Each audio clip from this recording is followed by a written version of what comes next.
Hello friends, welcome to Ritesh education. तो आज हम क्लास 9 हिस्ट्री में chapter number 1 the French revolution इसका fourth part did women have a revolution वो हम देखेंगे। इससे पहले 3 पार्ट का वीडियो की लिंक आपको आई बटन एंड डिस्क्रिप्शन बॉक्स में मिल जाएगी। तो चलो अब शुरू करते हैं टाइम वेस्ट किए बिना। From the very beginning women were active participants in the event which brought about so many important change in the French society. देखो, शुरुआत में जो वुमेन जो था बराबर, ठीक है, उन्होंने बहुत सी इम्पोर्टेंट इवेंट में भाग लिया और बहुत फ्रेंच सोसाइटी में बहुत सारे उन्होंने चेंज लाए। तो most women of the third state had to work for a living. Most ऑफली जो थर्ड स्टेट की जो वुमेन थी बराबर, वो अपना जीवन चलाने के लिए काम करती थी और काम करके ही, क्योंकि वो उनकी जो परिस्थिति थी, वो उनकी फाइनेंशियल कंडीशन जो थी वो अच्छी नहीं थी। तो दे वर्क एज अ, तो वो कौन कौन से काम करते थे? ओके, लॉन्ड्रीज का काम करते थे, सोल्ड फ्लावर का काम करते थे, फ्रूट बेचने का, वेजिटेबल बेचने का मार्केट में। ओके, और को भी डोमेस्टिक सर्वेंट के अकॉर्डिंग टू भी जो है वो प्रॉस्परस पीपल के वहां पर काम करते थे। Most women did not have access to education और जॉब ट्रेनिंग। बहुत सारी जो वुमेन थी बराबर, उनके पास जॉब ट्रेनिंग में नहीं थी और वो एजुकेटेड भी नहीं थी, यानी इलिटरेट थी। Only daughter of the noble और wealthier member of the third state could study at the convent and after which their family arrange a marriage for them. जो जो नोबल फैमिली से थे, ओके, जो थोड़े वेल्थियर थे, member थे, उनकी जो डॉटर थी बराबर, ठीक है, उन्हीं को सिर्फ, ओके, मतलब है ना, अच्छा एजुकेशन देते थे और अच्छा एजुकेशन देने के बाद उनकी अच्छी फैमिली में जो है वो शादी करवा देते थे। ऐसा सिस्टम वहां पर चलता था। तो working women had also care for their family. Working women जो भी थी बराबर, ठीक है, वो काम भी करती थी, ओके, पैसे भी कमाती थी और उनके फैमिली का भी ध्यान रखती थी। कुक, फेच वाटर, ओके, क्वी up for the bread and look after the children. Okay, यानी सब, मतलब पानी की व्यवस्था करने का, खाना बनाने का, ओके, ब्रेड ब्रेड लेकर आने का बराबर, ठीक है, और उनके बच्चों को भी देखने का काम ये वुमेन करती थी। Their wages were lower than the those of the man. Okay, man की अपेक्षा उनकी जो वेज थी, उनकी जो मजदूरी थी, वो भी कम थी। To discuss and voice their interest women started their own political club and newspaper. तो जिस प्रकार मैन ने जो जैकोबिन क्लब बनाया था, उस प्रकार वुमेन ने भी, ओके, अपना इंटरेस्ट को अकॉर्डिंग टू ओन ओन खुद का ही पॉलिटिकल क्लब बनाया था। ओके, और उनका भी जो भी इंटरेस्टिंग, उनका जो भी, उनकी भी वॉइस होती थी, उनकी जो भी आवाज़ होती थी, उनकी जो भी डिमांड होती थी बराबर, ठीक है, उससे न्यूज़पेपर में भी उन्होंने ये वे छापते थे, यानी उन्होंने पॉलिटिकल क्लब बनवाकर न्यूज़पेपर में भी छापने जो है बंदोबस्त कर दिया था। About 60 women club cam up different French cities. Okay, total जो है बराबर, जो ये वुमेन क्लब था उसमें टोटल अभी कितने थे? 60 वुमेन जो है वो फ्रेंच सिटी से जुड़ी हुई थी, यानी 16 वुमेन का जो क्लब था स्टार्टिंग में। The society of revolution and Republic women was the most famous of them. और ये जो वुमेन्स थी बराबर, ठीक है, वो रिवॉल्यूशनरी के लिए, रिपब्लिक के लिए फेमस थी। One of their main demand was that women enjoy the same political right as men. अब उनकी मेन डिमांड क्या थी? उनकी मेन डिमांड यही थी कि जिस प्रकार मैन को जो अधिकार मिलते हैं, वही अधिकार जो है वुमेन को भी मिलने चाहिए। यही उनकी मेन डिमांड थी।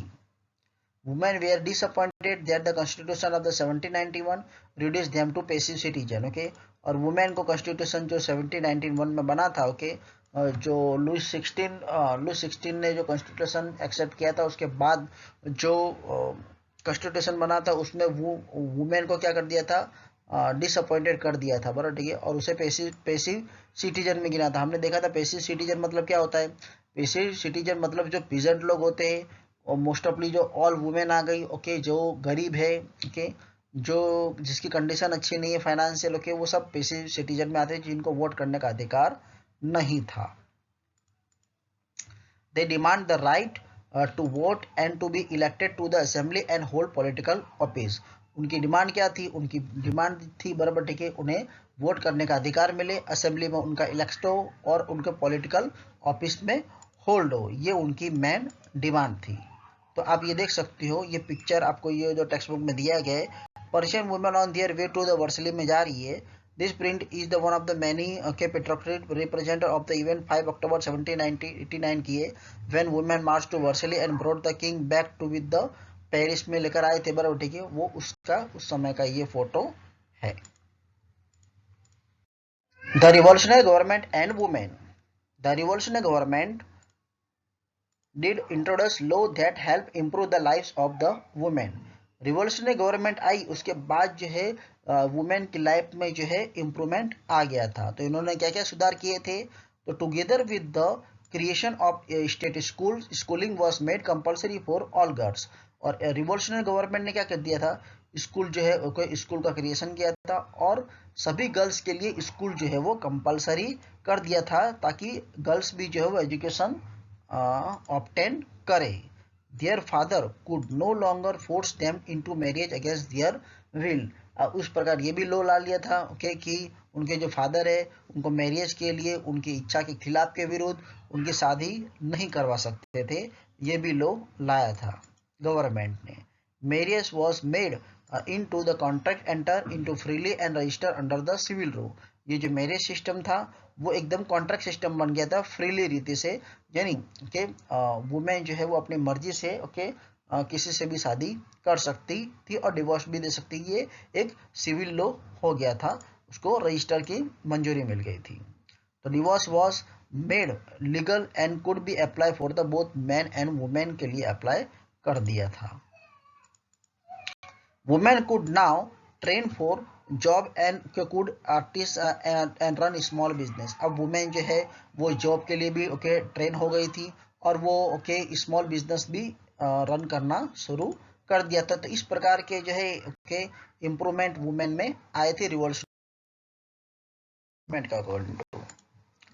अब the rig of the terror, अब वुमेन में दहशत का माहौल कैसा था वो देख लेते हैं। तो women's struggle for equal political right however continue. अब वुमेन का जो स्ट्रगल था पॉलिटिकल राइट लेने के लिए कि मैन और वुमेन को इक्वल पॉलिटिकल राइट मिले, वो कंटिन्यू था, अभी भी उसकी फाइट जो है वो जारी थी। वुमेन को अभी भी वोट करने का अधिकार नहीं मिला था। The new government issued law ordering closure of the women's club and banning their political activity. जब न्यू गवर्नमेंट आई उन्होंने लॉ इश्यू किया कि जो वुमेन का क्लब है उसे क्लोज कर दिया जाए, और पॉलिटिकल एक्टिविटी पर बैन लगा दिया था। Then many prominent women are arrested, a number of them executive. बहुत सारे जो प्रोमिनेंट वुमेन थे, जो इनका क्लब था, वुमेन का क्लब में जो भी लीडर थे उनको अरेस्ट कर दिया था। गवर्नमेंट ने उन पर प्रेशर डाला था कि अब तुम ये क्लब जो है वो बंद कर दो। Women's movement for voting right and equal wage continue through the next 200 year many country of the world. अब ये जो वुमेन का मूवमेंट था, ये जो आंदोलन था, वोट करने का अधिकार का आंदोलन था, इक्वल वेज का जो अधिकार था बराबर, वो कंटिन्यू 200 ईयर तक चला पूरे वर्ल्ड में बहुत सारी कंट्रियों के अंदर। Then after the fight for the vote was carried out through an international suffrage movement during the late 19th and 20th century. अब ये जो है ये जो फाइट थी वोट करने की वो 19th and 20th century तक 200 साल तक चली थी। And then after it was finally in 1946 that women in France won the right to vote। और 200 साल के बाद 1946 में वुमेन को फ्रांस में वोट करने का अधिकार मिला। तो ये थी पूरी वुमेन की कंडीशन फ्रांस में। Thank you for watching video.